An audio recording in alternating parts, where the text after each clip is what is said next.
वालेकुम जी फ्रेंड्स, आज की जो हमारा टॉपिक है वो है mean median mode and range. ये लेक्चर नंबर हमारे पास है 30 यानी 30वां लेक्चर है, चूँकि हमने एक सीरीज स्टार्ट की हुई है प्रोबेबिलिटी एंड स्टैटिस्टिक्स की। ओके, ये हमने एक सीरीज स्टार्ट की हुई है, इन तमाम टॉपिक्स पर हमने पिछली वीडियोस में बात की हुई है। अगर आप लोगों को ये टॉपिक्स आते हैं या आप ये किसी यूट्यूबर से समझे हुए हैं तो बेस्ट है, अगर नहीं आते तो इनके जो लिंक्स होंगे वो इंशाल्लाह रहमान डिस्क्रिप्शन में मिल जाएंगे। ओके, 21 22 है आगे एंड सो ऑन, 22 है, 23, तो लेक्चर नंबर 28 है, इसको हमने 5 हिस्सों में डिवाइड किया था। ओके, तो ये देखिए, फिर 29 लास्ट वीडियो में हमने स्टडी किया था चेंज ऑफ ओरिजिनल स्केल। तो आज हमारे पास लेक्चर नंबर 30 है, उसका पार्ट ए है। हम इसमें mean median mode and range पर बात करने की कोशिश करेंगे। ओके, तो आइए स्टार्ट करते हैं फिर टॉपिक के तौर पर। बिस्मिल्लाहिर्रहमानिर्रहीम, जिज़ल्लाहु अन्ना मुहम्मद अम्मा हुआ आहलु। सबसे पहले देखें कि मीन की डेफिनेशन क्या है। The mean of a data set is found by adding all numbers and dividing by the number of values in this set. And median की definition देखें, the median is the middle point of a number set. And the mode क्या है, the mode is the most commonly observed value in a set of data. And the range की value क्या है, range की definition क्या है, the range of a data set is the difference between the largest and the smallest value. अब ये तो definition हो गई, अब इसको हम एक एग्जाम्पल के लिए समझने की कोशिश करते हैं। ओके, सबसे पहले सपोज करें हमारे पास कोई क्लास है, एफएस की क्लास लगा ले। ओके, क्लास हमारे पास क्लास है, हमारे पास 12th क्लास है हमारे पास। ओके, तो इसमें हमारे पास टोटल स्ट्रेंथ है 50। ओके, इस इन 50 स्टूडेंट में से हमने 5 स्टूडेंट्स लिए, तो 5 स्टूडेंट्स ने यानी कि 50 स्टूडेंट्स मैथ का टेस्ट दिया था, मैथ का टेस्ट दिया था। तो मैथ्स का टेस्ट दिया तो उसमें जो हमारे पास टोटल मार्क्स थे वो थे 20। ओके, तो इन 50 में से हमने 5 स्टूडेंट सेलेक्ट कर लिए आसानी के लिए, इजीली। ओके, चूँकि हमारे पास टाइम यानी कि अपने टाइम को बचाने की वजह से हमने 50 स्टूडेंट्स में 5 स्टूडेंट को सेलेक्ट कर लिया, यानी कि क्या होगा कि जो एवरेज इन 5 स्टूडेंट्स की होगी वही ऑलमोस्ट इन 50 स्टूडेंट्स की ही एवरेज होगी। ओके, तो इसलिए हमने 5 स्टूडेंट सेलेक्ट कर लिए। तो सपोज करें हमारे पास एक ने मार्क्स हासिल किए हैं 12, एक ने हासिल किए 15, एक ने हासिल किए हैं 18, एक ने हासिल किए हैं 20, एक ने हासिल किए हैं लगा लें 19 लगा लें। 1 2 3 4 5 हो गए। अब हम पहले निकालना क्या चाह रहे हैं, मीन। मीन क्या है, the mean of a data set is found by adding all numbers and dividing by the number of values in this set. यानी कि जो हमारे पास ये नंबर्स हैं, अगर हम मीन निकालना चाह रहे हैं तो मीन का क्या फार्मूला है कि इन सब को हम पहले क्या कर देंगे, ऐड करेंगे। ओके, तो ये फिर इस पर डिवाइड कर देंगे 5 पर। क्यों, 1 2 3 4 5 स्टूडेंट्स, इस पर 5 पर डिवाइड कर दिया।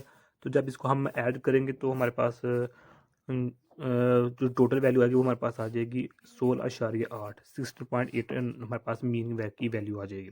ओके, तो सेकंड टर्म में हमारे पास है मीडियन। अब मीडियन क्या है, the median is the middle point of a number set. अब मिडिल पॉइंट क्या होता है, अब हमारे पास ये 5 स्टूडेंट्स, इन 5 स्टूडेंट्स के मार्क्स हम तरतीब इस तरह लिख सकते हैं, 12, उसके बाद 15, 18, 19 एंड 20, तरतीब वाइज लिख लिए। अब देखें कि मिडिल पॉइंट के मीडियम में हम मिडिल पॉइंट निकालते हैं कि इधर 5 स्टूडेंट्स हैं, 2 स्टूडेंट्स ये गए, 2 स्टूडेंट जो हमारे पास ये स्टूडेंट हो गए, जो ये मार्क्स हो गए, ये हमारे पास मीडियन होगा। ये हमारे पास क्या होगा, ये हमारे पास ये मीडियन है। ओके, इस सीरीज का जो हमारे पास मीडियन है वो 18 है। ये हमारे पास 5 स्टूडेंट्स हैं, ओड नंबर था। अगर हमारे पास इधर इवन हो, यानी कि 6 नंबर्स हों, 6 स्टूडेंट्स हो जाएं, सपोज करें हमारे पास स्टूडेंट्स एक 13 मार्क्स आ जाते हैं। ओके, तो हम तरतीब लगाते हैं वैसे ही। तो ये देखें 2 4 6, अब ये देखेंगे 2 यहाँ से गए, 2 यहाँ से गए। अब दरमियान में 2 स्टूडेंट्स आ जाते हैं जिनके मार्क्स हैं, एक के 15, एक के 18, यानी कि 15 एंड 18 है। इसमें केस में हमारे पास 1 था तो इसलिए हमने इजीली कह दिया था कि हमारे पास जो मीडियन है वो 18 है, यानी 18 है। इसमें 2 हैं। अब इस केस में हम फार्मूला यूज़ करेंगे। ओके, फार्मूला हमारे पास क्या होता है कि जो हमारे पास इवन केस में जो हमारे पास फार्मूला होता है, इवन का जो फार्मूला है वो ये हमारे पास 2 और हमारे पास n/2 nth प्लस n/2 + 1, ये हमारे पास फार्मूला है। ओके, अब इस फार्मूले में देखें क्या है, 2 आ गया। अब n हमारे पास कितने स्टूडेंट्स की स्ट्रेंथ है, 6 है। 1 2 3 4 5 6 है, तो 6 को ऊपर रखेंगे तो नीचे 2 है। फिर आगे क्या है, ये 6 और 2 है प्लस 1 है, तो यहाँ से जो मेरे पास आंसर आएगा वो क्या आएगा, ये 2 ही है नीचे, तो यहाँ से डिवाइड किया तो 3 आ जाएगा प्लस, तो यहाँ से जो मेरे पास इसका जो आंसर होगा वो होगा 2, 6 प्लस 1, तो ये 2, तो हमारे पास ये 4 आ जाएगा, तो यहाँ 4 टर्म आ जाएगी।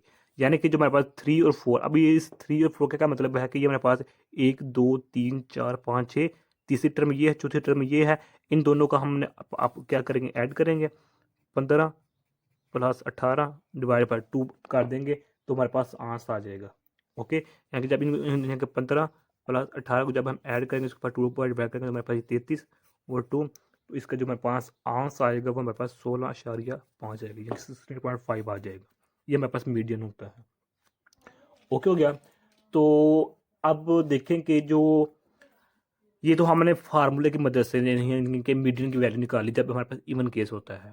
ओके, अगर हम डायरेक्ट निकालना चाहें डायरेक्ट निकाल सकते हैं। ये देखिए 6 हैं, 2 इधर से गए, 2 इधर से गए, 2 इधर से गए, अब ये 2 रह गए, इन दोनों टर्म को आपस में ऐड कर लें, ऐड कर लें, तो ऐड करने के बाद 33 जो आप इनको 2 बार डिवाइड करते तो हमारे पास वही जवाब आ जाएगा। ओके हो गया। अब देखेंगे हमारे पास ये हो गया मीन और मीडियन हो गया। अब हम बात करते हैं मोड की और रेंज की। मोड क्या है, the mode is the most commonly observe value in a set of data.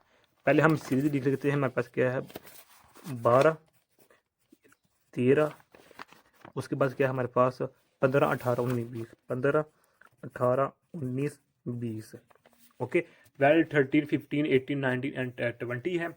तो अब इसमें हमारे पास जो सबसे ज़्यादा रिपीटेड वैल्यू किया हूँ कौन सी है, कोई भी नहीं है, तो इसका मतलब इसमें हमारे पास नो मूड, इस सीरीज में हमारे पास जो मूड है वो कोई भी नहीं है। अगर हमारे पास 13 2 दफ़ा आ जाता है, यानी इधर भी 13, तो हमारे पास जो 13 वैल्यू थी हमारे पास मूड हो जानी थी। ओके, लेकिन इस केस में हमारे पास कोई भी वैल्यू रिपीटेड नहीं हो रही, इसलिए हमारे पास मूड इसमें कोई भी नहीं है। अब हम बात करते हैं रेंज की। The range of a data set is the difference between the largest and smallest value. अब इसका क्या मतलब है कि लार्जेस्ट वैल्यू हमारे पास क्या है, ये है, तो स्मॉलेस्ट वैल्यू ये है, तो 20 में से 12 को कर देंगे तो हमारे पास ये 8 जवाब आ जाएगा, और यही हमारे पास 8 क्या है, हमारे पास रेंज की वैल्यू है। ओके हो गया। तो यही आज का हमारा इतना सा टॉपिक था। मैं उम्मीद करता हूँ आप लोगों को इस वीडियो की समझ आ गई है। अगर फिर भी कोई क्वेश्चन पूछना चाहते हैं तो कमेंट में पूछ सकते हैं।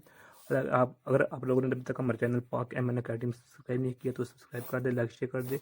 जज़ाकल्लाहु खैर, अपनी दुआ में याद रखिएगा। अस्सलामु अलैकुम व रहमतुल्लाहि व बरकातुहू।